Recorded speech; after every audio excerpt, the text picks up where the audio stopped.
वालेकुम। उम्मीद करता हूँ सारे भाई ठीक ठाक होंगे। आपका अपना भाई डॉक्टर वैस फिरक और आप देख रहे हैं वैस फिरक यूट्यूब चैनल। आज आपके लिए घोड़ियों की वीडियो लेके आए हैं हम लोग, जो इनके शौकीन हैं। चौधरी वलायत खान चेयरमैन साहब मोजियाँ वाले से डिस्ट्रिक्ट मंडी बहालदीन में, ये उनके पास भैंसों के अलावा जो है वो इन पे भी काम कर रहे हैं। वो आप चेक करें जानवरों की खूबसूरती माशाल्लाह से। अभी 5 जो है ना वो मेरा ख्याल ब्याई हैं। इनकी 5 छोटे बछड़े हैं, इनके पास बछड़ियाँ हैं, कुछ नुकरे भी हैं और क्रॉस में। इनको अलग माहौल दिया गया है।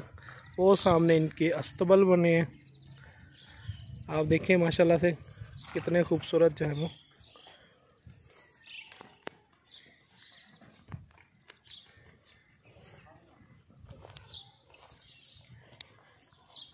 आपको वीडियो में नज़र आ रही होनी है भी, यहाँ पे हर टाइम जो है ना वो खुला माहौल इनको मिला है।